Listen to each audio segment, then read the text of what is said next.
Production. Happy Wednesday and welcome to BAM Speaks Live, which is a part of the Black Author Matter Tour. This is your host, Dr. Pamela Gurley, who is also an author on the book tour. Today, we have a pretty good author here who's new. And I'm excited to talk to him because his background is extremely interesting. So you all, I have his book up on the screen, The Devil's Deceit. But we have here Walter Martin. Welcome to BAM Speaks Live. Hey, how y'all doing? I'm down here at Kia saying hello from Kia. And you know what? This is how genuine a lot of the authors are. He is still at work. So we're going to get to see him in action if possible, if he has to step away. So you all just be patient with us because even as an author, we have multiple things that we do. So Walter, tell a little bit about yourself and then we'll get into your book. Well, I know that I got in trouble when I was with the prison at 19. So the whole time I was down there, I was just trying to decide what I needed to do with my life in order to make changes and just figure myself out. And writing was a big release for me. So I was like, you know what, I could probably do this right here. It seems pretty fun. It's always been pretty decent in English. So how about we try a writing career? And it started getting deeper and deeper. I started researching things and started buying books to make the book more believable and things of that nature. Studying diction and dialogue and all those types of things that people using characters to make the characters more believable. So it started to get realer and realer and realer. But as time went on, really didn't have a lot of help from in there. So I decided to write a book that I didn't need a lot of help on, which was The Devil's Deceit, because I could use the Bible, I could use passage. I could put the story together and then just go fix it once I got home and make it perfected, which is what I did. I put the book out last October. Now we're in the process of just trying to find some funding to do a movie for it. Oh, wow. I can't wait to get my hands on this book then. So tell us a little bit about what The Devil's Deceit is about. The Devil's Deceit is similar to my situation. Got a guy who's got a lot of ambition, comes home from prison, wants to be a book writer, but it's just not working out for him.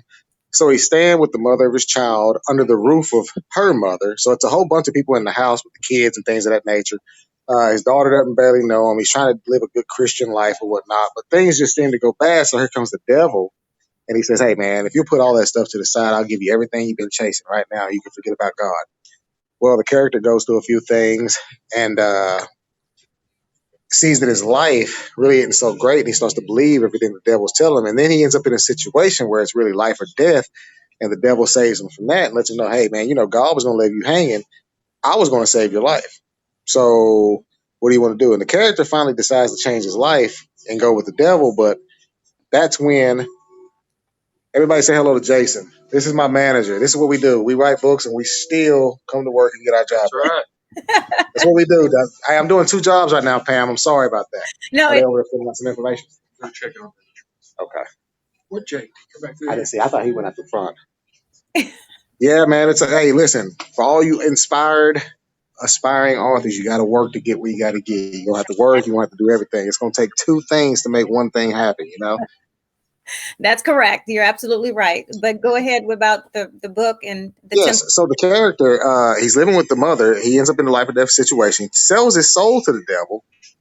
And that's when he realizes everything's going downhill. He's not exactly as happy with fame and fortune as he thought he would be. He's really more so lonely and guarded because of the money he has. So he tries to stay away from people. He doesn't know if the women he deals with, he's got all the women, all the money, everything, but he doesn't feel any of the love is real.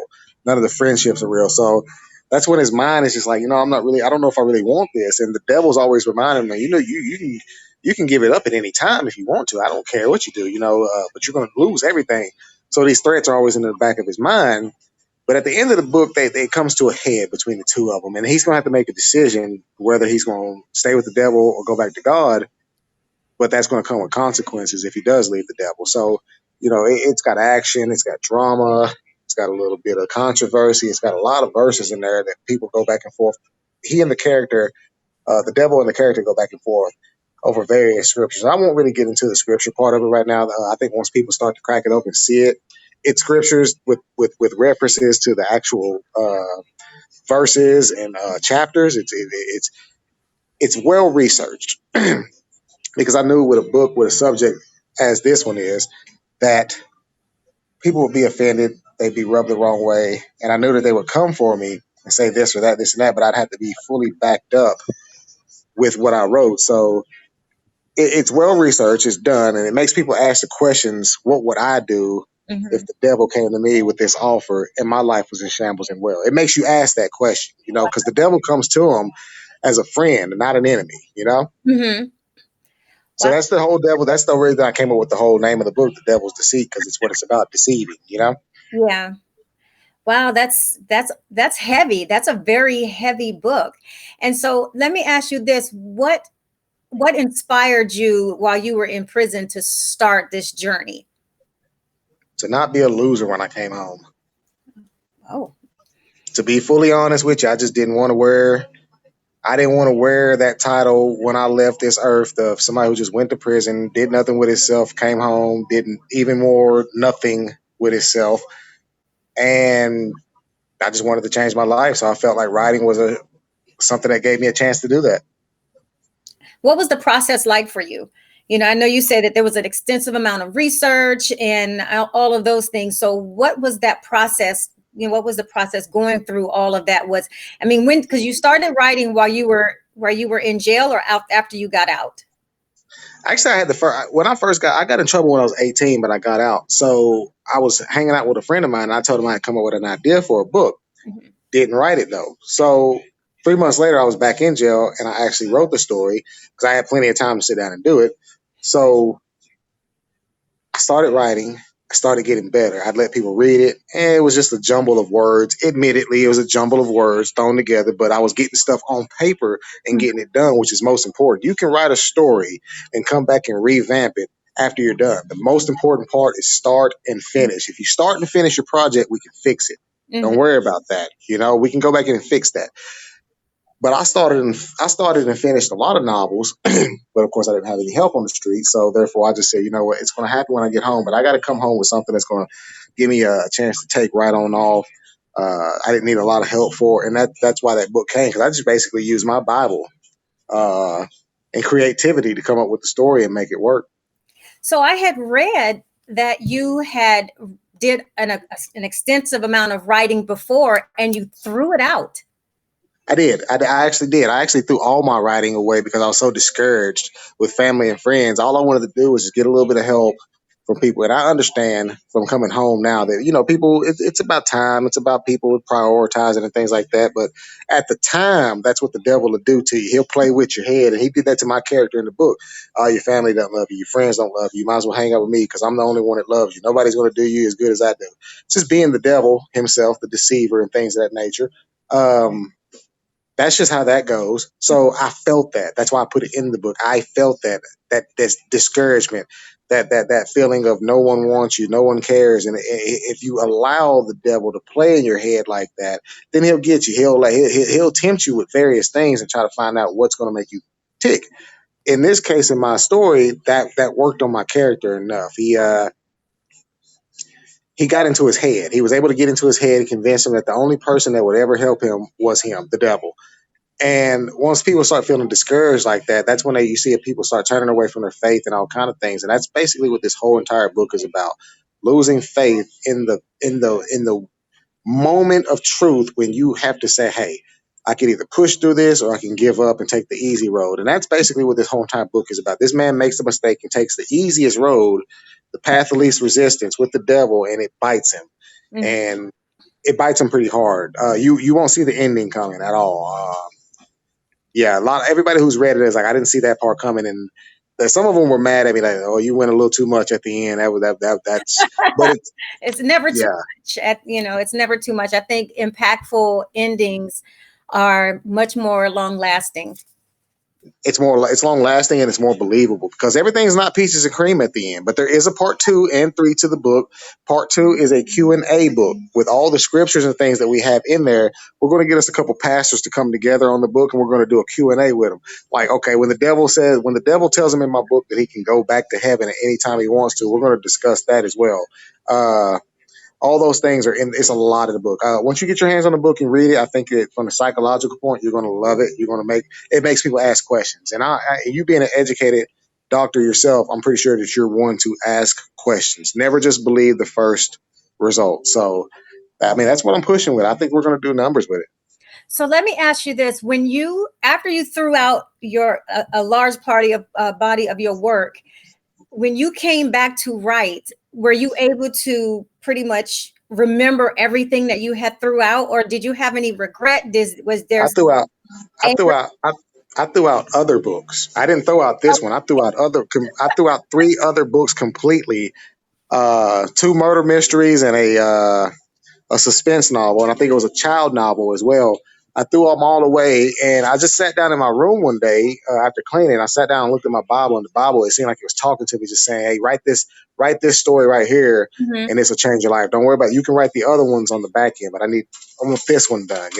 So I jumped on it. I jumped right on it. I got to it. I started that one, came up with a name, and then the funny part about it, the best book I've ever read, I've read a book called The Secret about the law of attraction, energy, positive energy, and things. So I started applying that to my life and I started seeing it. I'd be reading the newspaper and I'd see something, some kind of story, some kind of event, something that happened, some person, anything would spark uh inspiration for the story. I'd see somebody, oh, I got to put them in as a character. They're perfect.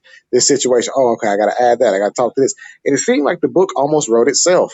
Okay. It really does. It really did feel like once I started tapping into that energy, I'd open the Bible, go straight to something I need. I'd open a book, go straight to something I need. I'd overhear somebody talking, and it would be what I need. Like it got scary to the point where I was like, I got this kind of power. I don't know how to use it. And if we knew how to hone that kind of power, we'd use it every day. It's just something that we as humans, we just don't do well. But we see the signs all the time. And once I started seeing the signs as far as being a writer successfully, I Mhm. ran with it. I ran with that. So now I've had book signings. I've been on the news in Chattanooga, Knoxville a few times, different stations. I mean, things are starting to happen better and faster than I thought they could. I mean, meeting you guys, I came across Nico with the Black Authors Matter. Shout out to Nico, too good, man. You put me on. We're going to do the Atlanta thing. I appreciate that. Thank you so much. I'll see you. Um, huh? I said, I'll see you in Atlanta. So let me add, I really have to ask this question. Are you worried or have you had any backlash about your book, especially being based on religion? Has there been anybody that challenged you, have taken an issue? People Um, challenge all the time, and I just say, hey, go find the verse that you're talking about, read it in the Bible about 5 or 6 times, dwell on it, and then see what you think. Because we're all going to have different opinions, but mine comes straight from the bird. Listen, mhm, I write and I use specifics. I take the verse that it says, and people can twist things. People can have their own opinion on things. We can sit down. We can have the talk. That's the reason I want a book. But I mean, you're going to get that. You're going to get that in any kind of conversation. People are going to disrespect. People are going to disagree with you if you say you like cheese pizza. mhm. They just People naturally want to disagree with you. Some people just want to bring you down. Some people want to uplift you, and then you got those that just want to disagree with everything. Most times it's because they didn't write it Mhm. and didn't get it out fast enough. You know how that is. Jealousy will have people delusional, thinking that you did something wrong.